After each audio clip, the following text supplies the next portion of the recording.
बच्चों कैसे हो आप लोग। ये है सेमीकंडक्टर का सेकंड लेक्चर जिसमें हम लोग पढ़ने वाले हैं एनर्जी बैंडेड सॉलिड्स। ये टॉपिक आज हम इसमें डिस्कस करेंगे।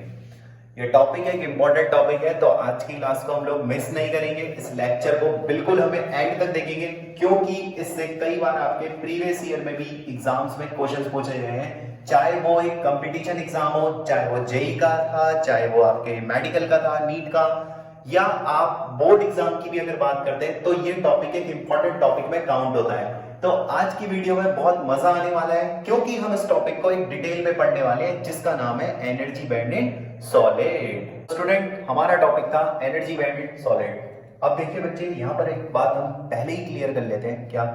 एक होता है सिंगल एटम। सिंगल एटम, तो सिंगल एटम जो होता है, और एक होता है सॉलिड। ठीक, सॉलिड का मतलब होता है बहुत सारे एटम, मल्टीपल एटम। तो हमारा जो टॉपिक है वो है एनर्जी बैंडेड सॉलिड। सॉलिड का मतलब बहुत सारे एटम, एक एटम नहीं। लेकिन फिर भी मैं तुम्हें समझाने के लिए पहले इसे सिंगल एटम पे बात करूंगा, फिर मैं इसे मल्टीपल एटम पे बात करूंगा, ताकि आपको ये बहुत आसानी से चीज क्लियर हो जाए। ठीक, तो सबसे पहले हम सिंगल एटम पे बात करते हैं। तो सिंगल एटम पे जिस बंदे ने सबसे पहली बात करी वो था आपका बोहर। बोहर थ्योरी थी सिंगल एटम पे। आइसोलेटेड एटम का मतलब सिंगल एटम। तो एक एटम पर जो बात बोली गई थी वो बोली गई थी बोहर के द्वारा। और ये क्या बोलता था, देखना जरा यार, ये बोलता था कि जो एनर्जी होती है ना किसी भी इलेक्ट्रॉन की याद रखना, जो एनर्जी होती है ना किसी भी इलेक्ट्रॉन की, वो डिसाइड होती है उस ऑर्बिट में जिसमें वो रिवॉल्व करता है। जैसे फॉर एग्जांपल, अगर ये इलेक्ट्रॉन पहली, दूसरी, सेकंड ऑर्बिट में है, और मान लेते हैं कि ये कोई लिथियम का एटम है, तो लिथियम में 3 इलेक्ट्रॉन है, तो उसे केमिस्ट्री में कैसे लिखेंगे? 1s2 2s1 सेकंड ऑर्बिट में। तो मान लेते हैं कि ये सेकंड ऑर्बिट में इलेक्ट्रॉन है और इसकी एनर्जी कैलकुलेट करके आ रही है 1.1 इलेक्ट्रॉन वोल्ट। तो ये कहता था, बहुत कहता था कि किसी एक एटम में जो एनर्जी होती है किसी भी इलेक्ट्रॉन की, वो डिसाइड होती है उस ऑर्बिट से जिसमें वो रिवॉल्व करता है। यानी कि अगर आप लिथियम का एक और एटम ले लो, तो उसके भी सेकंड ऑर्बिट, यानी कि ये उसके भी सेकंड ऑर्बिट का जो इलेक्ट्रॉन होगा उसकी भी एनर्जी आएगी 1.1 इलेक्ट्रॉन वोल्ट से। अगर आप दो सिंगल एटम ले लेते हो, तो इन दोनों सिंगल एटम के दूसरे ऑर्बिट के इलेक्ट्रॉन की एनर्जी होगी सेम। ऐसा कुछ कहता था बोहर मॉडल, क्योंकि वो था सिंगल एटम पे। लेकिन आज जो हमारा टॉपिक है वो है सॉलिड स्टेट। हम सॉलिड स्टेट में सिंगल एटम की बात नहीं करते हैं, इसीलिए मैं यहां पर बोहर मॉडल को अप्लाई नहीं करूंगा। इसे मैं पहले ही काट रहा हूं, इसीलिए मैं इसे पहले ही काट रहा हूं। और मैंने आपको पहले ही सिंगल एटम इसलिए समझा दिया क्योंकि सिंगल एटम में जो एनर्जी होती थी वो सेम होती है। अगर ऑर्बिट सेम है, सेकंड ऑर्बिट, तो जो इसकी एनर्जी होगी वही लिथियम के दूसरे एटम के सेकंड ऑर्बिट की एनर्जी होगी, वो चेंज नहीं होती। लेकिन जब आप सॉलिड पढ़ते हो, तो सॉलिड में क्या होता है बेटा? सॉलिड में बहुत सारे एटम आपस में इस तरह से एक अरेंज पैटर्न बना लेते हैं। ठीक है, तो यहाँ क्या होता है, यहाँ जब आप एटम को एक जगह पे लाते हो, ठीक है, तो कितना, तो जब आप इन्हें क्लोज करते हो 2 से 3 एंगस्ट्रॉम, तो इनके बीच में नए नए इंटरेक्शन आने शुरू हो जाते हैं। अरे भाई, नए नए इंटरेक्शन आने शुरू हो जाते हैं। कैसे इंटरेक्शन आने शुरू हो जाते हैं, समझते हैं बच्चों, कैसे इंटरेक्शन आने शुरू होते हैं। देखो, मैं एक पल के लिए इसे मिटा रहा हूं, आप समझाता हूं।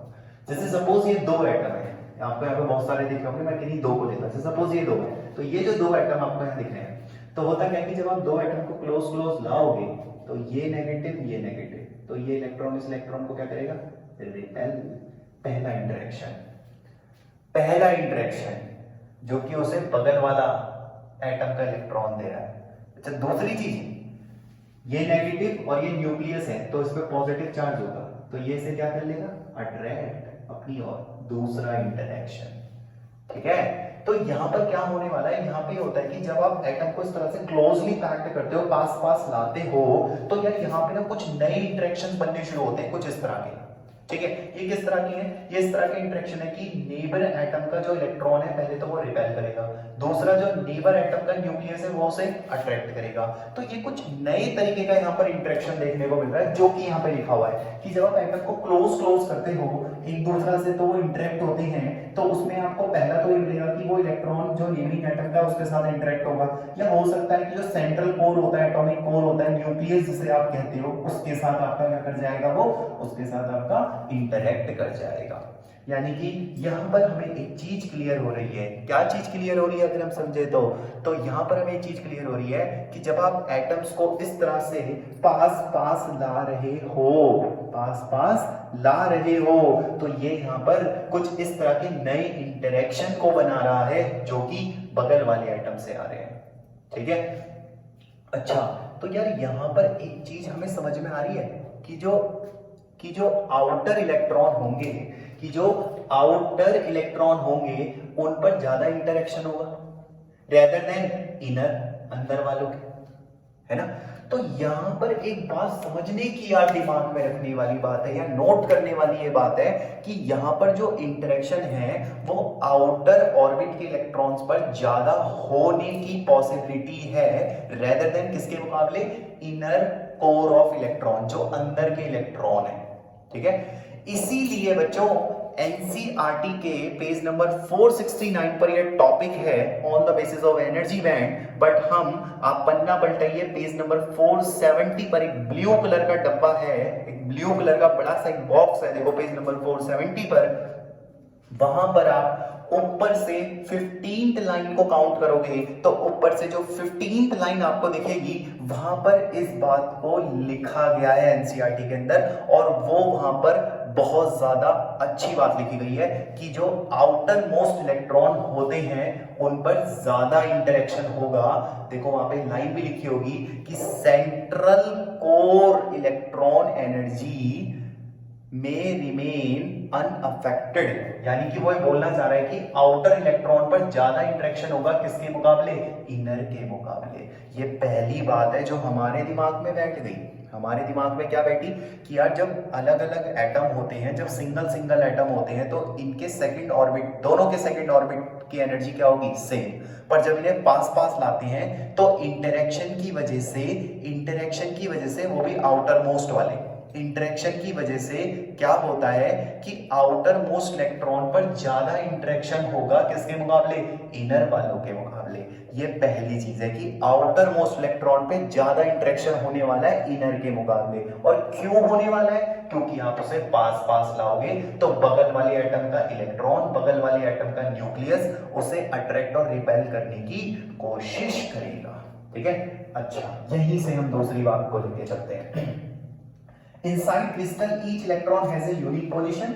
Hence, electron will have a different energy level. यार ये क्या बात हुई, अब इसे भी समझ लेते हैं, ध्यान से समझना। अगर आप एक क्रिस्टल के अंदर बात करते हो तो इस क्रिस्टल के अंदर हर एक इलेक्ट्रॉन की अपने आप में यूनिक पोजीशन है, क्योंकि इनका सराउंडिंग चार्ज अलग अलग है, इनका सराउंडिंग अलग अलग है। जैसे ध्यान से समझना जो मैं बोलने जा रहा हूं। अब आप इसी इलेक्ट्रॉन को देख लो आउटर मोस्ट के, ये इलेक्ट्रॉन कहेगा कि मेरे ऊपर एक एटम है, मेरे राइट में एक एटम है, मेरे लेफ्ट में एक एटम है, तो इसकी अपने आप में एक पोजीशन है भाई। अब ध्यान से समझना मैं जो दूसरी बात कहूंगा, इसी तरह से सिमिलरली ये वाला इलेक्ट्रॉन जो है ये कहेगा यार मेरे नीचे एक एटम है, मेरे सामने एक एटम है, पर मेरे ऊपर नहीं है ना मेरे पीछे कोई एटम है, तो इस इलेक्ट्रॉन की एक अलग पोजीशन हुई भाई। आप समझ रहे हो, मेरी बात ध्यान समझना। देखो इसकी अपने आप में एक अलग पोजीशन है, पोजीशन मतलब ये कहेगा भाई मेरे आगे एक, मेरे साइड में एक, मेरे इधर एक, तो इसकी पोजीशन अलग है। ऐसी भाई इधर वाला अलग कहेगा, इधर वाला क्या कह रहा है, इधर वाला कह रहा है मेरे इधर कोई नहीं है, मेरे आगे है और मेरे साइड में है, बस समझ रहे हैं। तो यहां पर हर एक इलेक्ट्रॉन की अपने आप में यूनिक पोजीशन है। ठीक है। तो क्रिस्टल में जितने भी ये आउटर मोस्ट इलेक्ट्रॉन्स होंगे या जो भी ये इलेक्ट्रॉन होंगे, इन सब की अपने आप में एक अलग अलग यूनिक पोजीशन होगी, और इस यूनिक पोजीशन के कारण ये अलग अलग एनर्जी को लेंगे। ये चीज यहां पे लिखी हुई है कि inside crystal each electron has a unique position. तो आपको समझ में आ रही है ये बात, ये बहुत इंपॉर्टेंट बात है भाई, क्या ध्यान से समझना। एक एटम का इलेक्ट्रॉन कह रहा है कि मेरे इर्द गिर्द अलग है पोजीशन, दूसरे एटम का भी इलेक्ट्रॉन कह रहा है कि मेरे इर्द गिर्द अलग है इलेक्ट्रॉन। तो यहां पर समझने की बात यह है कि यहाँ पे जो क्रिस्टल है, ये जो सॉलिड है, इसमें हर इलेक्ट्रॉन की अपने आप में एक यूनिक पोजीशन है, एक यूनिक पोजीशन है। और अगर इनकी एक यूनिक पोजीशन है तो इन सबकी एनर्जी लेवल भी अलग अलग होगा, क्योंकि इनकी पोजीशन भी अलग अलग है। ठीक, इसीलिए इनकी एनर्जी या तो थोड़ी ज्यादा होगी या तो थोड़ी कम होगी उसके मुकाबले जो एक आइसोलेटेड एटम की थी। जैसे फॉर एग्जांपल अभी थोड़ी देर पहले मैं कह रहा था ना, सेकंड ऑर्बिट की एनर्जी सपोज 1.1 इलेक्ट्रॉन वोल्ट आ रही है, सपोज सेकंड ऑर्बिट की एनर्जी मान लो 1.1 इलेक्ट्रॉन वोल्ट आ रही है। ऐसा तब था जब वो एक एटम है, पर जब आप उसे सॉलिड बनाते हो तो अब इन दोनों के सेकंड ऑर्बिट की एनर्जी 1.1 नहीं होगी, बिकॉज ऑफ यूनिक पोजीशन इनकी एनर्जी अलग अलग होगी।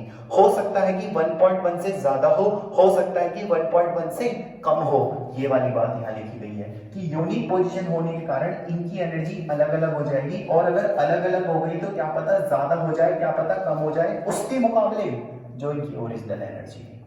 ठीक, तो ये पूरी बात अब हमें यहाँ पे थोड़ी थोड़ी समझ आने लगी। क्या पहले जो एटम थे, पहले जो अलग अलग एटम थे, अगर उनके सेकंड ऑर्बिट की बात करें तो उनकी एनर्जी क्या होगी, सेम। पर जब इन एटम को पास पास लाया गया, जो ये थ्योरी हमें समझाती है, ये पूरा का पूरा जो स्ट्रक्चर हम पढ़ने जा रहे हैं इंपॉर्टेंट, इसके बारे में बात चल रही है कि जब आप एक क्रिस्टल के अंदर, एक सॉलिड के अंदर इन एटम्स को पास पास लेकर के आओगे तो इनके अंदर नई इंटरेक्शन पैदा होगी, और आउटर इलेक्ट्रॉन पे वो इंटरेक्शन ज्यादा होगी इनर के कंपैरिजन में, पहली बात। दूसरी, हर इलेक्ट्रॉन की अपनी एक यूनिक पोजीशन होगी जिसकी वजह से उनकी एनर्जी अलग अलग हो जाएगी, दूसरी। तीसरी बात, हो सकता है कि उनकी एनर्जी ज्यादा हो सकता है कि उनकी एनर्जी कम हो उसके मुकाबले जो उनकी ओरिजिनल एनर्जी थी, क्योंकि भाई उनकी एनर्जी कम ज्यादा हो रही है तो ओरिजिनल एनर्जी से या तो ज्यादा होगी या तो ओरिजिनल एनर्जी से कम होगी। अगर ओरिजिनल एनर्जी 1.1 इलेक्ट्रॉन वोल्ट हमने सपोज करी थी सेकंड ऑर्बिट की, तो हो सकता है कि 1.1 से हल्का सा ज्यादा हो जाए, जैसे 1.15 हो जाए, या हल्का सा कम हो जाए, जैसे 1.01 हो जाए। तो 1.1 तो नहीं होगी, उससे हल्की ऊपर हो सकती है, उससे हल्की नीचे हो सकती है, स्लाइटली यहाँ पे क्या हो जाती है, चेंज हो जाती है। ठीक है, अब इसी चीज को आप फटाफट से नोट करेंगे, इसे फटाफट से नोट करेंगे। मैं इसी चीज को आपको एक एग्जांपल से भी समझाता हूं, क्योंकि ये थ्योरी बहुत ज्यादा इंपॉर्टेंट होती है। तो अगर ये थ्योरी बहुत ज्यादा इंपॉर्टेंट है, अगर ये थ्योरी बहुत ज्यादा इंपॉर्टेंट है तो आप इसे फटाफट से नोट डाउन करो, फटाफट से। और जिस बच्चे ने कर लिया है, कर लिया होगा यार अब तक तो चलो शुरू करते हैं। फिर अब एक एग्जांपल से इस थ्योरी को समझते हैं, क्योंकि जब तक एग्जांपल नहीं आता ना थ्योरी अच्छे से समझ नहीं आती। ठीक है, तो ये बात आप अच्छे से याद रखना। अच्छा, एक चीज मैं आपको और यहाँ पे समझा दूं, एक चीज मैं आपको और यहाँ पे समझा दूं कि अगर इलेक्ट्रॉन्स की एनर्जी अलग अलग है, तो जैसे ये वाला आइटम है तो इसकी ये 1s2 2s1 ऐसे लिखेंगे इलेक्ट्रॉनिक कॉन्फ़िगरेशन। अगर आप इस वाले एटम को भी देखो तो कैसे लिखेंगे लिथियम का, सेम लिखेंगे ना यार, 1s2 2s1। पर इसका आउटर इलेक्ट्रॉन ये रहा, यहां है ना 2s1 पे, इसका आउटर इलेक्ट्रॉन ये रहा, यहां है ना 2s1 पे। सेम सबसेल होने के बावजूद इनकी एनर्जी अलग अलग होगी। आपको क्लियर होनी चाहिए मेरी बात जो मैं समझा रहा हूं, ये इंपॉर्टेंट लाइन बोल रहा हूं मैं। ये दोनों सेकंड ऑर्बिट के इलेक्ट्रॉन हैं, ऐसे ही लिखे जाएंगे भाई 2s1 बच्चों। पर इन दोनों की सबसेल सेम होने के बावजूद दोनों की एनर्जी क्या होगी, different, because of their unique position. अच्छा, तो यहां पे आज एक बात क्लियर हो रही है, यहां पे एक बात क्या क्लियर हो रही है, यहां पे आज ये बात क्लियर हो रही है कि यार अगर पोजीशन अलग है, अगर पोजीशन अलग है तो इनकी एनर्जी भी स्लाइटली ग्रेटर और स्लाइटली स्मॉलर होगी। सेम सबसेल होने के बावजूद भी उनकी एनर्जी अलग अलग होगी। अब आप समझ रहे हैं इस बात को आप नोट डाउन करके रखना दिमाग में, और हम एक एग्जांपल से इस बात को क्लियर करेंगे। अब जो एग्जांपल मैं आपको देने वाला हूं वो एग्जांपल आपको इन सारी चीजों को क्लियर कर देगा बेटा।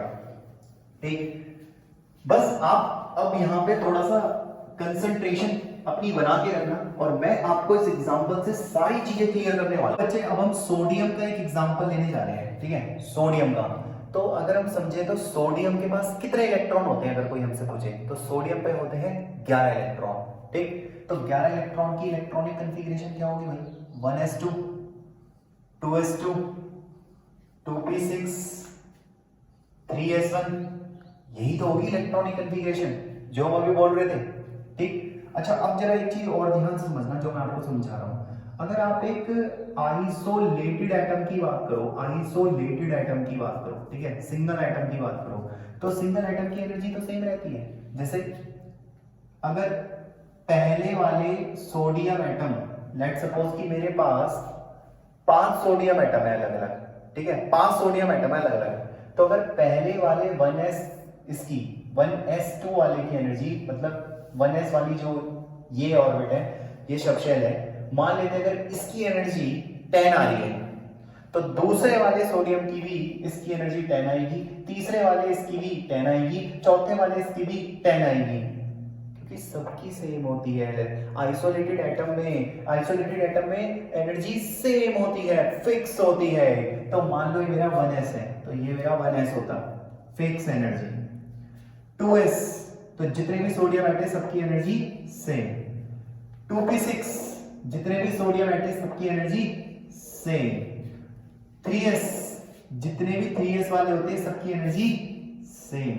इसका मतलब यह है, अगर ये आइसोलेटेड एटम होते, मेरे पास अगर 5 आइसोलेटेड एटम होते, 5 सोडियम के एटम होते, तो 5 के 5 की सबकी एनर्जी सेम होती, सबके 1s की एनर्जी यही होती, सबके 2s की एनर्जी यही होती, सबके 2p की एनर्जी यही होती, और सबके 3s की एनर्जी भी यही होती। क्लियर है पतली बात? लेकिन अगर इसी चीज को हम सॉलिड बना दें, क्रिस्टल, जो हम पढ़ रहे हैं क्रिस्टल थ्योरी, तो ये हमें क्या समझा रही? ये हमें समझाती है कि आउटर मोस्ट जो मैं आपको बता रहा था कि आउटर इलेक्ट्रॉन्स पर ज्यादा आपका इंटरेक्शन का इन्फ्लुएंस रहता है इनर के मुकाबले, ठीक है, जिसकी वजह से उसकी एनर्जी स्लाइटली ग्रेटर और स्लाइटली स्मॉलर हो जाती है ओरिजिनल के मुकाबले। अब लेट सपोज कि इसमें आउटर कौन है? ये वाला इलेक्ट्रॉन आउटर है। तो अगर 3s की एनर्जी ये है, तो अब 3s की एनर्जी ये नहीं होगी, इंटरेक्शन की वजह से, यूनिक पोजीशन की वजह से एनर्जी हो जाएगी चेंज, स्लाइटली ग्रेटर या स्लाइटली स्मॉलर। तो हम इसे ऐसे समझाते हैं, ये देखो ध्यान से, कि इसकी एनर्जी या तो थोड़ी सी ज्यादा हो जाएगी या तो इसकी एनर्जी थोड़ी सी कम हो जाएगी। तो जितने भी अब 3s1 वाले एनर्जी लेवल हैं, वो सारे के सारे एनर्जी लेवल यहां पर हो गए आप लोगों के।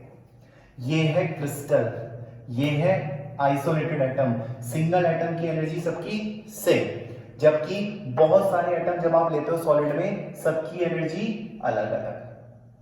जो अभी थ्योरी पढ़ रहे थे कि क्यों अलग अलग, क्योंकि यूनिक पोजीशन है यहाँ पर। अब हमें वर्ड क्लियर हो रहा है बेटा, अब ध्यान से समझते रहना। तो ये क्या चीज है, अगर कोई हमसे पूछे तो हम ये कहेंगे कि यार ये जो चीज है, ये आपके डिफरेंट एनर्जी लेवल है, डिफरेंट एनर्जी लेवल विद क्या? Continuous, different energy level with continuous variation, different energy level with continuous variation from what are called, क्या कहेंगे इन्हें हम? एनर्जी का बैंड। ये एक एनर्जी का बैंड है, इसे कहते हैं एनर्जी बैंड। तो जो हमारा टॉपिक चल रहा था एनर्जी बैंड इन सॉलिड, वो एनर्जी बैंड जो वर्ड है वो ये होता है एनर्जी बैंड। कि बैंड का मतलब ये कि स्पेस है, ये इतनी जगह है जिसमें सारे के सारे एनर्जी के लेवल आ गए हैं, जिसमें सारे के सारे एनर्जी के लेवल आ गए हैं, और इस स्पेस को हम कहेंगे एनर्जी का स्पेस, यानी कि एनर्जी का बैंड। अब क्लियर हो गया होगा आपको टॉपिक, इस एग्जांपल से तो क्लियर हो ही गया होगा कि हम ये बोलना चाह रहे हैं कि अगर आपके पास 5 सोडियम के एटम है तो सबकी एनर्जी सेम होती है 5 के 5 की, तो इस तरह से दिखाई जाती है लाइनों में।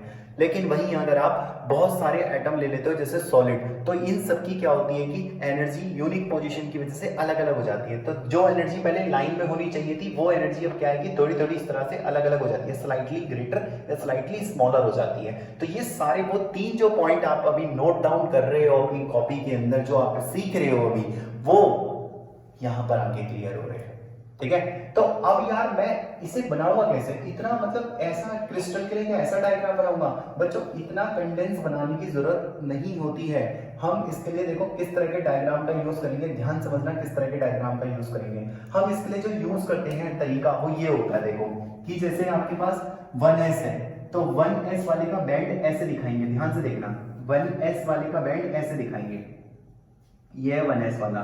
ठीक है, अब मेरे से कोई बोलता है 2s, तो 2s वाले का बैंड ऐसे दिखाएंगे, देखो ध्यान से। ठीक, 2s वाले का एनर्जी बैंड ऐसे दिखाएंगे। ठीक है, समझ रहे हो, बैंड मतलब ये स्पेस। 2p वाले का भैया ऐसे दिखाएंगे, देखो 2p वाले का स्पेस ऐसे दिखाएंगे हम, ये 2p वाला है, 2p वाला बैंड है ये आपका। ठीक, 3s वाला, तो बेटा 3s वाले का बैंड ऐसे दिखाएंगे हम लोग, देखो 3s वाले का बैंड ऐसा बनेगा आपका। ठीक, ये 3s का बैंड है। बच्चे के दिमाग में भी डाउट आ रहा है कि जैसे जैसे ये ऊपर जा रहा है ये चौड़ा क्यों होता जा रहा है, जवाब भी मैं साथ के साथ दे रहा हूं, बिकॉज ऑफ यूनिक पोजीशन। और एक वर्ड और सुनाया था आपको कि आउटर इलेक्ट्रॉन पे ज्यादा इंटरेक्शन का इन्फ्लुएंस होता है इनर के कंपैरिजन में। तो जो आउटर है वो 3s है, उस पे ज्यादा इन्फ्लुएंस होगा इंटरेक्शन का, उसमें ज्यादा चेंजेस आएंगे, वो ज्यादा स्पेस ले रहा होगा उस वक्त। तो इसीलिए हम ऐसे दिखाते हैं कि इनर वालों पर, जो इनर है आपके, इनर वालों पर आपका इंटरेक्शन कम है और आउटर वाले का आपका इंटरेक्शन ज्यादा है। समझ गए, ऐसे बनते हैं सॉलिड के एनर्जी के डायग्राम। जबकि आप एक सिंगल एटम का भी देखो कैसा होता है, समझिए मेरी बात को। तो आप लोगों ने अभी तक एनर्जी लेवल पढ़े हैं, अभी तक जो आपने चीजें पढ़ी हैं वो सारी एनर्जी लेवल होती हैं। ठीक है, जैसे आपने केमिस्ट्री में पढ़ा था, मैं याद दिलाऊं, Lyman, Balmer, Paschen, bracket, Pfund, इस तरह के जो आप एनर्जी लेवल पढ़ते थे वो क्या थे, वो एक लाइन ही तो थी, आप इस तरह से दिखाते थे उन्हें लाइंस की, ये एनर्जी है, ये एनर्जी है, ये एनर्जी। वो आपके आइसोलेटेड एटम था, एक एटम की बात हो रही थी। लेकिन अब आप सॉलिड की बात करो जिसमें बहुत सारे एटम है, तो इनके जो एनर्जी का डायग्राम है वो ऐसा दिखाया जाता है। ठीक है, सबसे ऊपर वाले पे ज्यादा इंटरेक्शन है तो भाई उसमें आप इस तरह से दिखाओगे, और इनर वालों पे कम इंटरेक्शन है तो उसकी एनर्जी इस तरह से बन रही है आपकी। ठीक है, तो ये तो आपकी चलो एनर्जी बैंड की बात हो गई बेटा। बहुत ज्यादा हो गया नहीं बच्चे, आप एक फ्रेश माइंड से समझते रहिए, अभी तो टॉपिक शुरू हो रहा है, अभी तो हमें चीजें क्लियर हो रही हैं यहाँ पर धीरे धीरे। क्या क्लियर हो रही है, आइसोलेटेड एटम जितने भी होंगे सबकी एनर्जी सेम होगी, इसलिए हम सबको ऐसे लाइनों से दिखा रहे हैं। जबकि जितने भी आपके सॉलिड होते हैं, सॉलिड में जितने भी आपके एटम होंगे उन सबकी एनर्जी अलग अलग होगी, आउटर पे ज्यादा इंटरेक्शन होगा इनर के मुकाबले, तो इनर पे कम इंटरेक्शन होगा, तो उसके बैंड डायग्राम छोटे बनेंगे। ठीक है, अब चलो यहीं पे मैं आपसे एक और बात करता हूँ। ठीक, इसे मैं रफ भी कर देता हूँ साथ के साथ, बेटा नोट करते रहना साथ के साथ। ठीक है, मैं इसे रफ भी कर रहा हूँ, अब ध्यान से समझते रहना मेरी बातों को, जो मैं आपको कहूंगा। देखो बेटा ध्यान से जो मैं बोलने जा रहा हूं आपको, देखो असल में 3s है, तो मुझे जरा बताओ कि 3s है नहीं है, तो s ऑर्बिटल में कितने इलेक्ट्रॉन आते हैं, तो s सबशेल के अंदर 2 इलेक्ट्रॉन होते हैं भाई, s सबशेल, s में तो 2 ही आते हैं इलेक्ट्रॉन, है ना। पर अभी कितने s पे, 1, तो एक एनर्जी लेवल तो खाली है भाई, 1 इलेक्ट्रॉन नहीं है। देखो दोबारा सुनो, s पे कितने इलेक्ट्रॉन होते हैं, 2, लेकिन इस पे कितना है, 1, तो 1 इलेक्ट्रॉन का एनर्जी लेवल तो नहीं है, मतलब एक एनर्जी लेवल तो नहीं है, एक ही तो एनर्जी लेवल है अभी इसके पास। तो ये जो स्पेस हमने बना रखा है ना, इसे आप ऐसे समझो कि हम इसके कुछ स्पेस को ना खाली कर रहे हैं। ये देखो कुछ एनर्जी लेवल तो ये जो इलेक्ट्रॉन है ये रहे, और कुछ एनर्जी लेवल आपके खाली है। देखो कुछ एनर्जी लेवल तो आपके भरे हैं, तो हम ये कह रहे हैं कि इतने जो एनर्जी लेवल हैं इनमें इलेक्ट्रॉन है, और 3s के ये वाले जो एनर्जी लेवल है इनमें इलेक्ट्रॉन नहीं है, तो वो मैंने खाली बना दिए। ठीक है, यानी कि मैं ये बोलना चाह रहा हूं कि असल में कुछ एनर्जी लेवल जिनमें इलेक्ट्रॉन हैं वो तो ये, ठीक है, और वो जो 2 इलेक्ट्रॉन में से एक नहीं है, तो वो जो एनर्जी लेवल है वो जो होने चाहिए थे वो यहां है जिनमें इलेक्ट्रॉन नहीं है। ठीक है, ध्यान समझना जो मैं बोलना चाह रहा हूं। कुछ एनर्जी लेवल तो ऐसे हैं जिनमें इलेक्ट्रॉन है, ये रे, कुछ ऐसे हैं जिनमें इलेक्ट्रॉन नहीं है। 3s में ही है ना, 3s में 2 इलेक्ट्रॉन आते हैं, एक ही है एक नहीं है, तो एक का स्पेस जो खाली है वो मैंने ऊपर दे दिया। ठीक, तो अब यहाँ ध्यान समझना जो मैं कहने चाह रहा हूं। तो हम इसे ऐसे बोलते हैं कि जितने हिस्से में इलेक्ट्रॉन है, मतलब जितने हिस्से में एनर्जी लेवल है जिनके पास इलेक्ट्रॉन है, इतने हिस्से को तो बोलेंगे वैलेंस बैंड। ठीक है, और जितने हिस्से में एनर्जी लेवल बिना इलेक्ट्रॉन के हैं इसी को क्या बोलेंगे हम लोग, कंडक्शन बैंड। यही आपका कंडक्शन बैंड होता है। ठीक है, अब समझने की भी बात करना, जो सोडियम है, तो सोडियम का जो 3s है, जो सोडियम का 3s है, इसी को आप वैलेंस बैंड कहते हो और इसी को आप कंडक्शन बैंड कहते हो। तो सोडियम का जो वैलेंस बैंड है वो भी 3s है, सोडियम का जो कंडक्शन बैंड है वो भी 3s है, यानी इसका वैलेंस बैंड और कंडक्शन बैंड एक ही को कहते हैं, 3s को ही। ठीक है, ये बात क्लियर हो रही है आपकी। तो सर अब इसे अलग अलग कैसे बोले, प्रॉब्लम तो यही आ रही है कि अब इसे अलग अलग कैसे समझाएं किसी को कि यार कौन वैलेंस बैंड कौन कंडक्शन बैंड। इसके लिए ही हमने एक नई चीज बनाई है। अब जो मैं आपको नाम बोलने जा रहा हूं वो एनसीईआरटी में नहीं है, पर आपको हायर क्लासेस में या कंपटीशन में आपको बताया जाता है नाम, क्योंकि इससे क्वेश्चन बनता है। तो मैं आपको यहीं पर उसका भी नाम क्लियर करता हूं। देखो बेटा, यूं सोचो, एक एनर्जी लेवल तो ऐसा होगा ना जो बॉर्डर पे होगा। बॉर्डर का मतलब उसके ऊपर जितने एनर्जी लेवल है किसी में भी इलेक्ट्रॉन नहीं होंगे, और उसके नीचे जितने भी एनर्जी लेवल है सब में इलेक्ट्रॉन होंगे। तो मान लेते हैं कि ये वो एनर्जी लेवल है, ये वो एनर्जी लेवल है, इलेक्ट्रॉन है इसमें, पर ये वो जो है, ये वो एनर्जी लेवल है जिसके नीचे सारे एनर्जी लेवल में इलेक्ट्रॉन है, बट इसके ऊपर के सारे एनर्जी लेवल में इलेक्ट्रॉन नहीं है। तो ऐसा एनर्जी लेवल जिसके नीचे सारे एनर्जी लेवल में तो इलेक्ट्रॉन है पर इसके ऊपर के सारे एनर्जी लेवल में इलेक्ट्रॉन नहीं है, ऐसे एनर्जी लेवल को बोलते हैं फर्मी लेवल। क्या बोलते हैं? Fermi level. फर्मी लेवल या फर्मी एनर्जी लेवल। टीचर पूछता है what is Fermi energy level, क्या होती है फर्मी एनर्जी लेवल? ध्यान सुनना, क्या होती है फर्मी एनर्जी लेवल? वो एनर्जी का लेवल है जिसके ऊपर इलेक्ट्रॉन के कोई भी एनर्जी लेवल नहीं होगा। समझ रहे हैं? मतलब ऊपर इस फर्मी एनर्जी लेवल एक बॉर्डर लाइन है, इसके ऊपर के एनर्जी लेवल के पास इलेक्ट्रॉन नहीं होगा, जबकि इसके नीचे के एनर्जी लेवल के पास इलेक्ट्रॉन होगा। ठीक, ऐसे बॉर्डर पे बैठे हुए एनर्जी लेवल को फर्मी एनर्जी लेवल या फर्मी लेवल कहते हैं। ठीक, तो एनर्जी बैंड के बाद मैंने आपको ये भी क्लियर कर दिया कि एनर्जी बैंड जो दो तरह के होते हैं, वैलेंस और कंडक्शन बैंड, उन्हें कैसे बोलते हैं। ठीक है, अब चलो, अगर कोई आपसे पूछे कि बताना जरा वैलेंस बैंड क्या होता है, तो उसे क्या कहोगे? उसे यही तो कहोगे कि वैलेंस बैंड में ये इट इंक्लूड्स, इसके अंदर it includes the energy level, इसके अंदर वो एनर्जी लेवल होते हैं, it include the energy level of the valence electron. ठीक है भाई, इसमें तो वही एनर्जी लेवल है ना जिनके पास वैलेंस इलेक्ट्रॉन है, और कंडक्शन बैंड क्या है? जस्ट उसके ऊपर। ठीक है, तो क्या कहोगे कंडक्शन बैंड के लिए? क्या कहोगे कि कंडक्शन बैंड के लिए क्या कहोगे? या तो ये कहोगे कि energy level which is above the Fermi level, ठीक, या ये कह लो कि it is a space of those energy level which is above the Fermi level, या ये कह लो कि कंडक्शन बैंड आपका जस्ट अबव होता है, किससे? Just above the valence band. भाई देखो, वैलेंस बैंड के ऊपर ही तो आएगा कंडक्शन बैंड। ठीक, तो कंडक्शन बैंड और वैलेंस बैंड दोनों मैंने आपको बता दिए। ठीक है जी, अब आपको ये चीज कहां से रीड करनी है? एनसीईआरटी से रीड करनी है। सर कैसे रीड करनी है? मैं बताता हूं कैसे रीड करनी है। पेज नंबर 469 पे आइए, पेज नंबर 469 पे आइए, सेकंड पैराग्राफ में देखिए, आपको वर्ड मिलेगा पहले तो एनर्जी बैंड वाला। ठीक है, एनर्जी बैंड वाला। मैं आपको एनसीईआरटी की लाइन टू लाइन डिक्टेट कर रहा हूं यहां पर इतनी मेहनत से, समझ रहे हो बेटा?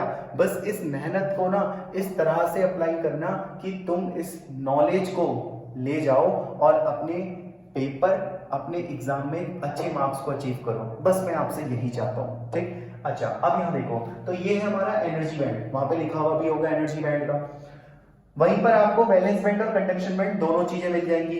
वो पूरी बात मैंने आपको यहाँ डिस्कस करके समझाई है। और ये जो चीज है, मैं यहाँ पर आपको एक चीज और एक्स्ट्रा बता देता हूँ। चलो एक चीज और एक्स्ट्रा बता देता हूँ यार। देखो केमिस्ट्री में आपने ये भी पढ़ा होगा, सोडियम है 3 तक पहुंच गया, 3 है, तो जाहिर सी बात है इसके पास पी भी होगा, और पी पे होते हैं 6 इलेक्ट्रॉन, ऐसे तो पी भी होगा भाई।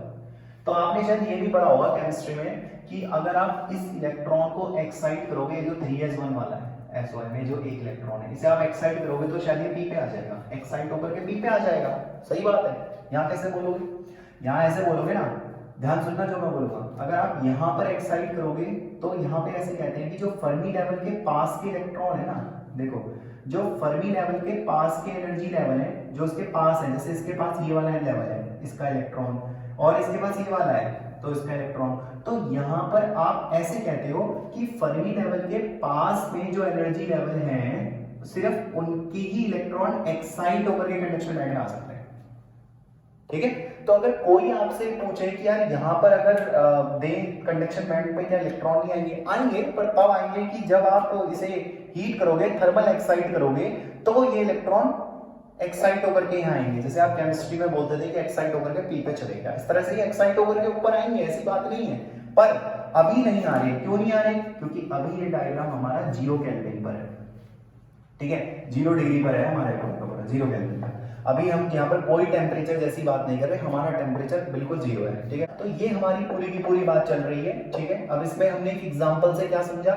इस एग्जांपल से मैंने आपको ये समझाया है कि जो सिंगल एटम होते हैं उनकी एनर्जी फिक्स होती है, जबकि जब आप एक सॉलिड की बात करते हो तो उनमें एक स्पेस बनते हैं एनर्जी के। ठीक है, अब इसमें स्पेस दो तरह का होता है, या तो वो वैलेंस बैंड होता है या तो वो कंडक्शन बैंड होता है। ठीक है, कैसे पता चलेगा? फर्मी लेवल से पता चलेगा कि फर्मी लेवल के नीचे के सारे लेवल्स में इलेक्ट्रॉन है, जबकि फर्मी लेवल्स के ऊपर के लेवल में इलेक्ट्रॉन नहीं है। और सोडियम में 3s आपका वैलेंस बैंड है और 3s आपका क्या माना जाएगा?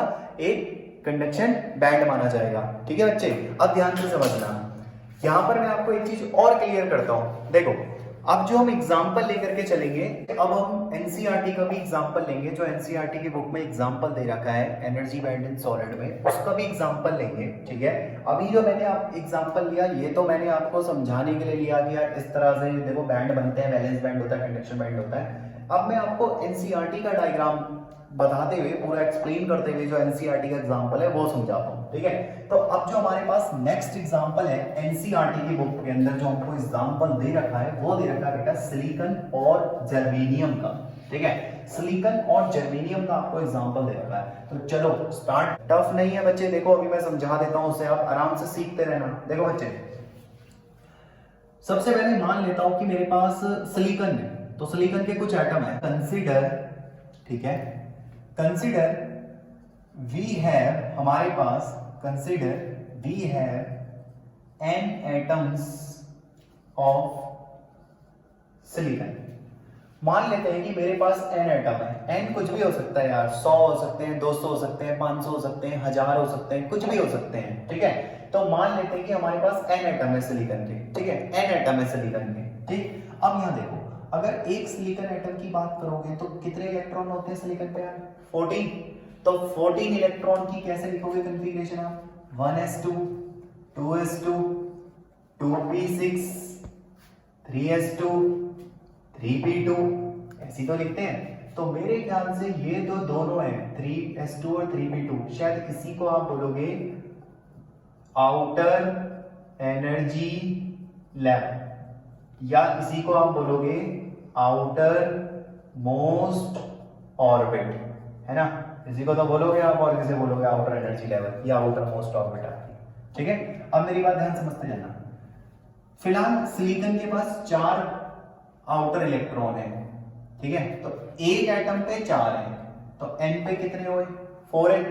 बेटा दोबारा सुनो, एक एटम पे 4 इलेक्ट्रॉन, एक एटम पे 4 इलेक्ट्रॉन है, तो n एटम पे कितने हुए? 4 है। तो इसका मतलब है आप ये बोलोगे कि total number of electron in n atom कितने? 4n। ठीक है, n एटम में 4n है, अब आप समझ रहे हो n क्या है? n is number of atom, ठीक है। तो 1 पे 4 है तो n पे कितने हुए? Into n। पर आपके पास maximum possible number of electron कितने हो सकते हैं? तो वो है 8n। समझना क्यों लिखा है एनसीईआरटी में 8n का जिक्र? ध्यान से देखो, क्योंकि s पे तो 2 है और p पे कितने इलेक्ट्रॉन होते हैं? 6। तो 6 और 2 8। देखो आउटर ऑर्बिट पे आप पे 8 हो सकते हैं, पर अभी आप पे कितने हैं? 4। आप समझ रहे हो मेरी बात? अभी आप पे कितने हैं? 4। तो इस चीज को मैं बोलूं कैसे यार? इस चीज को तो मैं ऐसे बोलूंगा ना कि 8n का तो मतलब क्या होगा भाई? 8n का तो मतलब ये होगा कि 8n का तो मतलब ये हो गया ना कि 2 तो आपके s के हो जाएंगे, ठीक है, और 2 और बाकी आपके 6 किसके हो जाएंगे? 6 आपके p के इलेक्ट्रॉन काउंट होंगे। 6 आपके p के इलेक्ट्रॉन, तो मैं ऐसे लिख दूं कि 2ns n 2s मतलब 2 तो ये हो गए और n एटम है, और इसको कैसे लिखोगे? 2np मतलब 6np सॉरी, कि 6 p के हो सकते हैं तो n एटम है तो इतने हो सकते हैं। तो पॉसिबल आपके पास 8n मतलब 8 इलेक्ट्रॉन हो सकते हैं, पर अभी कितने आपके पास? 4 आपके पास है, ठीक है। अब यहाँ पे से एक और बात समझने की है भैया, एक और बात हम यहाँ से समझ लें तो बहुत अच्छी बात है बेटा, ध्यान से समझते रहना। ये देखो आपके पास 8 है, आपके पास 8n अवेलेबल स्टेट्स हैं भैया। आपके पास 8 है ना, ये देखो आपके पास कितनी स्टेट्स अवेलेबल है? तो बच्चे आपके पास जो स्टेट्स अवेलेबल है वो है 8n एनर्जी लेवल स्टेट्स। आपके पास 8n एनर्जी लेवल स्टेट्स हैं, ठीक है। इतनी आपके पास अभी एनर्जी लेवल स्टेट्स हैं, ठीक है, 8n है। पर 8 में पर 8 के 8 थोड़ी ना अभी आपके पास यार, आपके पास तो 4 ही है, 2 और 2 4 ही वैलेंस इलेक्ट्रॉन है। तो यार देखो हम इस चीज को कैसे बोलते हैं, है तो हमारे पास 8, लेकिन 8 में से 4n तो फील्ड है, 4n तो फील्ड है। किससे फील्ड है? तो जवाब है फील्ड विद इलेक्ट्रॉन। और बाकी की जो 4n है, 4n क्या है? एम्प्टी, खाली है भाई। 4n क्या है आपके पास? खाली। 4n खाली और 4n भरी है भाई। 4 इलेक्ट्रॉन आपके पास है भाई, 4 आपकी स्टेट्स क्या हो रखी है यहाँ पर? तो 4 आपके पास जो है क्या हो रखी है? खाली हो रखी है, ठीक है। ये लिखा हुआ है आपकी एनसीईआरटी की बुक में। असल में इस तरह के जो ये सिंबल है ना, इस तरह से आप परेशान हो जाते हो कि यार ये क्या चीज है। यही चीज मैं आपको क्लियर कर रहा हूँ यार, बड़ी सिंपल है। देखो 4 इलेक्ट्रॉन है, ये होने कितने चाहिए थे? 8 होने चाहिए थे। तो बताओ 8 एनर्जी लेवल में से 4 ही तो भरी हुई होंगी और 4 क्या होंगी आपकी? खाली होंगी, वैकेंट होंगी, ठीक है। 4n आपकी एम्प्टी है, एम्प्टी मतलब खाली है, वैकेंट है यार। ये देखो खाली पड़ी है आपकी, वैकेंट है पूरी तरह से, ठीक है। तो आपकी एनसीईआरटी ये कहती है, नोट करो इसे फटाफट से, आपकी एनसीईआरटी पेज नंबर 470 पर ये कहना चाह रही है, डायग्राम है ना वो ब्लू कलर के डब्बे में एक डायग्राम, वो भी एक्सप्लेन कर रहा हूं मैं आपको। असल में उसी की थ्योरी चल रही है, वही एग्जांपल चल रहा है, पूरा का पूरा लिखा हुआ। तो वहां पर उस बॉक्स के अंदर बहुत सारी नई नई बातें लिखी है, बहुत अच्छी भी बातें लिखी है उसके अंदर। वो एक डायग्राम जो उसने बना रखा है, मैं उसी को आपको क्लियर करने जा रहा हूँ। लिख लिया होगा आप लोगों ने इसे, ठीक है। ध्यान से रखना अभी आप कुछ बातों को, क्या रखना है आपको? 2n और 6n जो इसमें है, ठीक है। अब मैं उस डायग्राम को आपको क्लियर करने जा रहा हूं बेटा, उस डायग्राम को आप सीख लेना फटाफट से। देखो ध्यान से सुनना, ये देखो असल में उस किताब में जो आपके सामने डायग्राम है वो ये है। अब डायग्राम समझ लेना पूरा बढ़िया से एकदम। देखो यहां पर लिखा हुआ है रिलेटिव एनर्जी ऑफ इलेक्ट्रॉन, तो मैं इसे शॉर्ट में लिख दूं एनर्जी ऑफ इलेक्ट्रॉन, ठीक है। अच्छा यहां लिख दूं एज्यूमिंग स्पेस मतलब 2 एटम के जो बीच में स्पेस है, ठीक है। अब ये देखो, अगर सिखा रहा हूं मैं आपको, यहां पे देखते रहना, आप यहां पे सीख लेना, यही इंपॉर्टेंट चीज है। और इसके बाद ये टॉपिक खत्म हो जाएगा, कुछ नहीं है इसमें, बस यही इंपॉर्टेंट है। ये देखो अगर ये एक आइसोलेटेड एटम होता, कैसा एटम होता? आइसोलेटेड होता। अगर ये एक आइसोलेटेड एटम होता तो आइसोलेटेड एटम की मैंने भी एनर्जी बताई थी किस तरह से होती है, ठीक है। आइसोलेटेड एटम की एनर्जी सेम होती है सबकी, जितने भी एटम हो, n एटम होते हैं, n की सेम होती है, ठीक है। अब ऐसे सोचो, जैसे आपके पास क्या क्या था बताओ? आपके पास था 3s और था आपके पास 3p।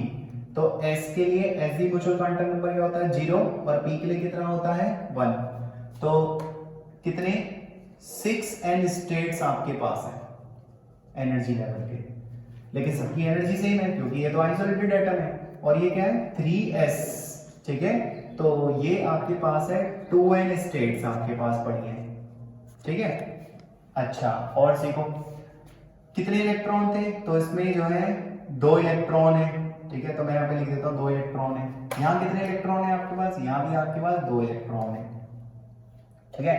तो ये तो बात हो रही है अभी आपके पास आइसोलेटेड एटम की। मैंने कहा था ना आइसोलेटेड एटम की तो एनर्जी सेम होती है, आप कितने भी एटम उठा लो तो सबकी एनर्जी भैया यही रहेगी, ठीक। लेकिन सॉलिड में क्या होता था, डिफरेंस होता था ना सॉलिड में हर चीज का यहाँ पे क्या होता है, डिफरेंस होता है। अब ध्यान समझना, तो मैंने सिखाया था स्लाइटली, एक वर्ड बोल रहा था मैं आपको, स्लाइटली ग्रेटर और स्लाइटली स्मॉलर, या तो ज्यादा हो जाएगी या तो कम हो जाएगी। तो यूं सोचो कि इसकी एनर्जी इस तरह से, ठीक है, इस तरह से, ठीक, इसकी एनर्जी इस तरह से चेंज हो जाएगी ना, जैसे अभी बना रहे थे हम लोग, चेंज हो जाएगी भाई इस तरह से, ठीक है। बच्चे ध्यान समझते रहना, इस तरह से ध्यान से सुनो क्या होता है उस डायग्राम में, क्या है वो एनसीईआरटी में। जैसे ये 6n है तो इसमें कुछ मतलब, और जो मैंने बताया था, मैंने कहा ओरिजिनल एनर्जी से या तो थोड़ी ज्यादा एनर्जी होती है या तो कम हो जाती है, ऐसी 2n वाली की भी थोड़ी एनर्जी ज्यादा या कम हो जाएगी।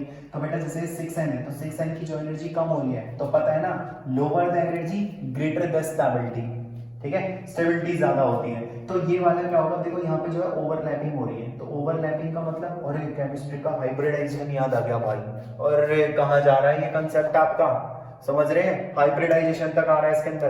तो अभी हम इतना डिटेल में नहीं जा रहे हैं भाई, ये तो फिर केमिस्ट्री पढ़ानी पड़ जाएगी आपको पूरी, तो वो एक आपका पास होता है केमिस्ट्री के अंदर, तो आप वहां से हाइब्रिडाइजेशन वगैरह पढ़ सकते हैं। अभी फिलहाल हमें एनसीईआरटी के हिसाब से और अपने एग्जाम पॉइंट ऑफ व्यू से क्या समझना है, देखो ये जा रही है आपकी एनर्जी लेवल्स, ये जा रही है आपकी एनर्जी लेवल्स। तो ये एनर्जी लेवल कहेगी भैया मैं तो स्टेबल हो रही हूँ, ठीक है। तो होगा क्या, यहाँ पे मिक्सिंग होकर के, ध्यान समझना क्या होगा, ये आपका ऐसे हो जाएगा कि ये वाला जो है ये ऐसे हो जाएगा, ठीक है, और ये वाली जो चीज है ये आपकी ऐसे हो जाएंगी, ठीक है। ध्यान समझते रहना जो मैं आपको बताना चाह रहा हूँ, ये चीज ऐसे हो जाएगी, ठीक है बेटा, ये देखो, ठीक है, ऐसे हो जाएगी। तो ये और ये ऐसे हो गई। तो ये वाली जो एनर्जी लेवल्स होंगी ना, ये वाला जो स्पेस होगा एनर्जी लेवल का, इसमें तो मिल जाएंगे आपको इलेक्ट्रॉन, समझ रहे हो, अभी मैंने बताया था क्योंकि वो मिक्सिंग हो जाते हैं, वो इसमें आ जाते हैं, तो इसमें तो आपको मिल जाएंगे, ठीक है। और ये आपका वो है खाली वाले, जो खाली एनर्जी लेवल है। तो जैसे अभी आप कह रहे थे ना कि 8n में से 4 खाली है 4 भरी है, तो इसका मतलब ये है आपका कंडक्शन बैंड। अब ध्यान समझते रहे ना, तो ये है आपका कंडक्शन बैंड, और ये नीचे वाला जो एनर्जी लेवल है जो भरा हुआ है ये क्या होगा आपका वैलेंस बैंड, ठीक है। और ये जो बीच में गैप है इसे कहेंगे एनर्जी गैप, ये एनर्जी गैप हो गया, ठीक। और ये देखो आपके 4n स्टेट्स वैकेंट है, खाली है, ठीक है, जबकि यहां पर आपके 4n states are full filled by electron. समझ गए मेरी बात को। तो ऐसा वो डायग्राम एनसीईआरटी में बना हुआ है। अब आपकी पूरी बात क्लियर हो गई, ठीक है।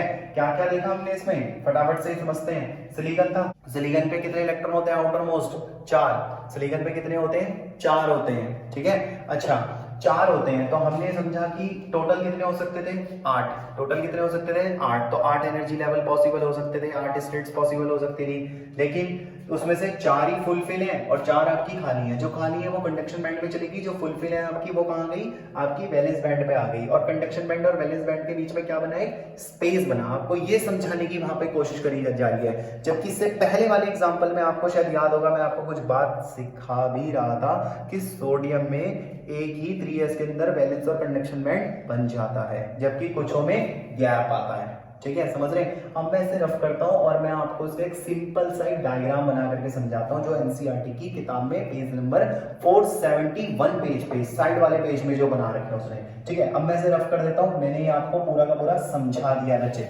अब देखो आगे चलते हैं। देखो अब समझना यहाँ पर, अब तक हमारे पास वैलेंस बैंड और कंडक्शन बैंड बन चुका है, लेकिन इतना कॉम्प्लेक्स नहीं बनाते हम हर बार, हम एक सिंपल वाले डायग्राम भी बनाते हैं। ये देखो सिंपल वाले डायग्राम ऐसे बनेंगे वो, जैसे ये देखो, जैसे हम ऐसे बोलेंगे कि ये तो हो गया हमारा कौन, ये देखो यहाँ ऐसे, ये तो हो गया हमारा वैलेंस बैंड और ये हो गया हम लोगों का कंडक्शन बैंड। क्लियर? तो इसमें भी कई सारे एनर्जी लेवल है, पर वो खाली है, उनमें कोई इलेक्ट्रॉन नहीं है। ठीक है, इसमें भी बहुत सारे एनर्जी लेवल है। ठीक है, इसमें भी बहुत सारे एनर्जी लेवल है। ठीक है, पर उसमें इलेक्ट्रॉन है वैलेंस वाले में। ठीक है, तो ये देखो यहां से लेके यहां तक के इस गैप को क्या बोलेंगे हम लोग, एनर्जी गैप। एक नाम और बोलते हैं ऐसे, कंफ्यूज मत होना, वो भी लिख रहा हूं मैं, फॉरबिडन गैप, फॉरबिडन गैप। ठीक है, या एनर्जी गैप बोलो या फॉरबिडन गैप बोलो। ठीक है, अच्छा ये देखो जरा ऐसे, ये है आपका सबसे नीचे वाला कंडक्शन बैंड का एनर्जी लेवल। ठीक है, EC, और ये आपका सबसे ऊपर वाला वैलेंस बैंड का एनर्जी लेवल EV। तो एनर्जी गैप को कैसे कैलकुलेट करेंगे अगर कोई आपसे बोले, ऐसे देखो, कंडक्शन बैंड का सबसे मिनिमम वाला माइनस वैलेंस बैंड का सबसे मैक्सिमम वाला एनर्जी लेवल। सही है ना भाई, कंडक्शन बैंड का सबसे नीचे वाला एनर्जी लेवल और वैलेंस बैंड का सबसे ऊपर वाला एनर्जी लेवल, उन्हें आप कर दो आपस में माइनस, आ जाएगा आपका एनर्जी गैप। तो अगर आपको कभी भी एनर्जी गैप निकालना है तो आप बड़े आराम से निकाल सकते हो, ऐसे होगी उसकी कैलकुलेशन। ठीक है बच्चे, अब हम एक काम करते हैं, बैंड अब हमें बनाने आ गए ना, तो हमें पता चल गया कि वैलेंस बैंड क्या होता है, कंडक्शन बैंड क्या होता है। वैलेंस बैंड का मतलब वो एनर्जी लेवल जिनमें इलेक्ट्रॉन है, वैलेंस इलेक्ट्रॉन, और कंडक्शन बैंड का मतलब उसमें भी एनर्जी लेवल है पर उसके अंदर इलेक्ट्रॉन आपके बिल्कुल भी नहीं होते हैं। क्लियर हो गई इतनी बात? अब मैं आपको यहां से आगे लेकर के चलता हूं, ध्यान समझना मेरी बात को। जो क्लासिफिकेशन होता है हमारे मटेरियल का, मेटल का, सेमीकंडक्टर का, इंसुलेटर का, इनके अब मैं आपको वन बाय वन एग्जांपल्स देने शुरू कर रहा हूं। ठीक है, on the basis of band diagram.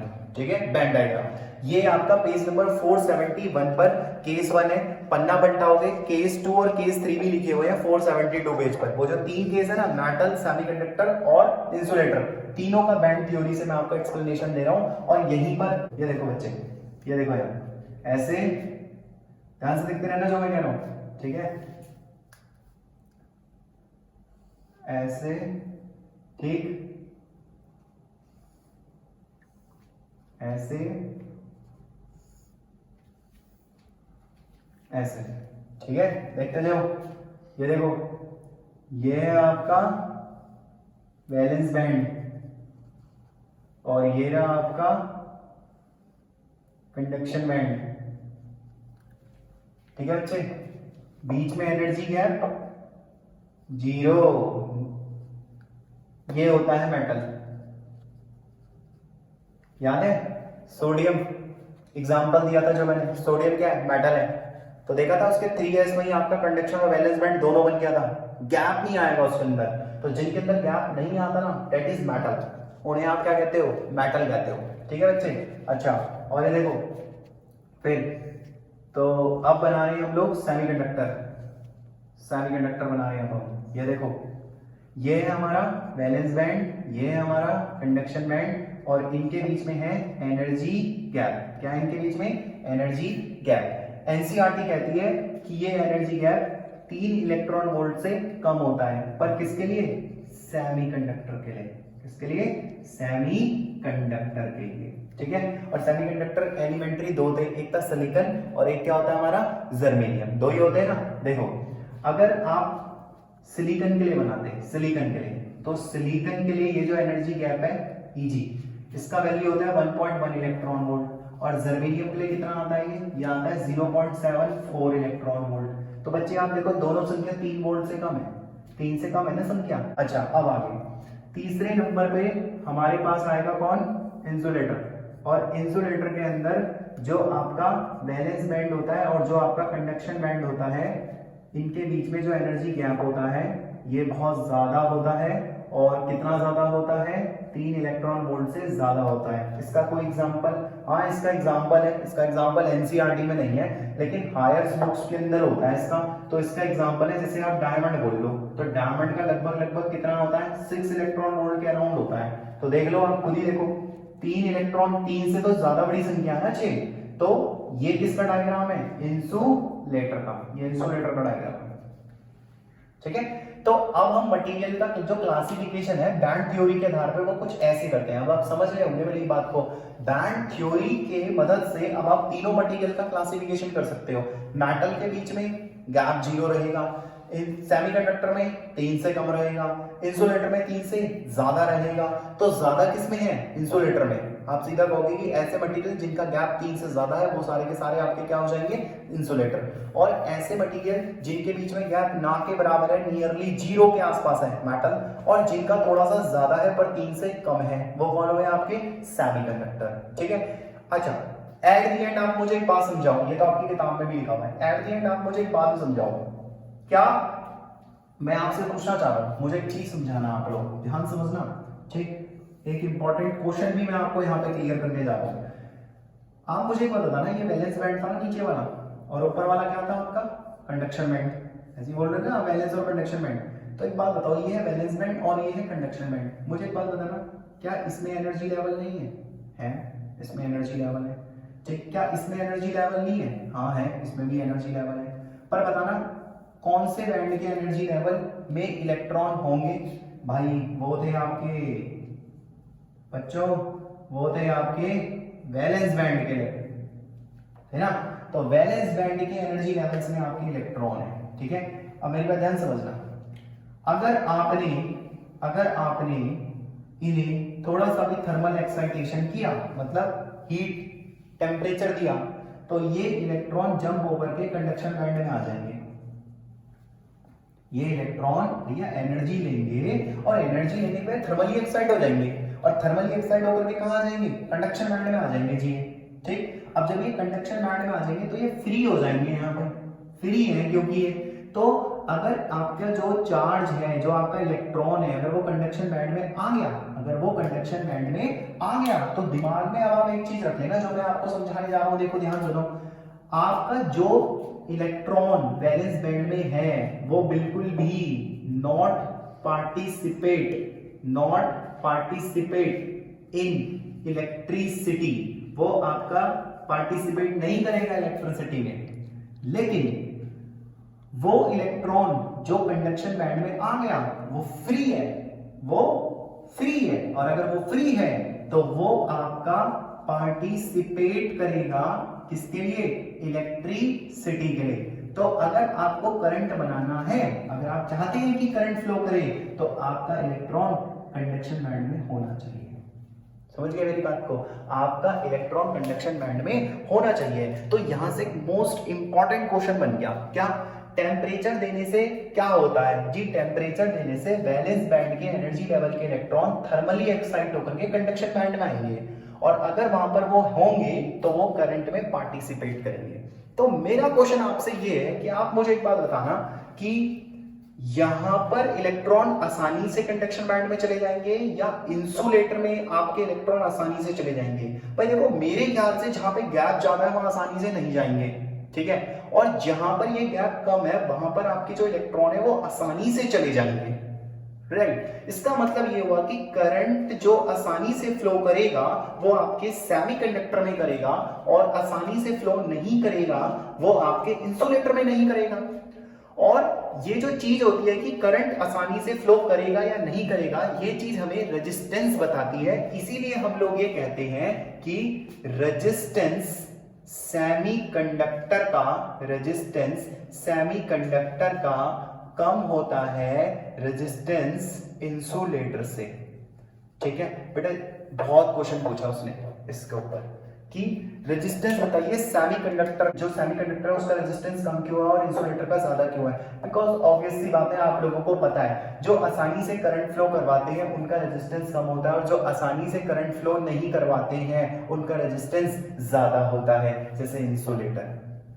ठीक है, तो आप मुझे बताओ, टेम्परेचर बढ़ाने से, क्या बोला मैंने, टेम्परेचर बढ़ाने से टेम्परेचर बढ़ाने से किसमें आसानी से करंट फ्लो करेगा, सेमीकंडक्टर में या इंसुलेटर में? तो जवाब एकदम बड़ा क्लियर है, जब टेम्परेचर बढ़ाने से बड़े आसानी से सेमीकंडक्टर में करंट फ्लो करेगा, ठीक है, तो उसका रेजिस्टेंस क्या हो जाएगा, कम, ठीक है।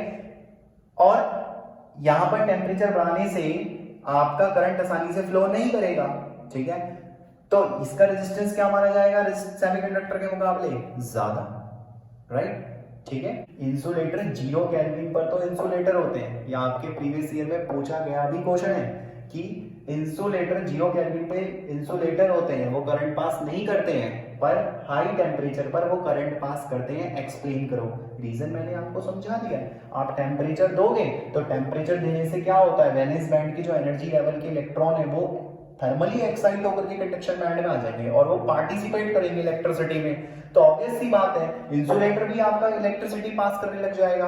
ये चीज इसके अंदर होती है बच्चे, ठीक है।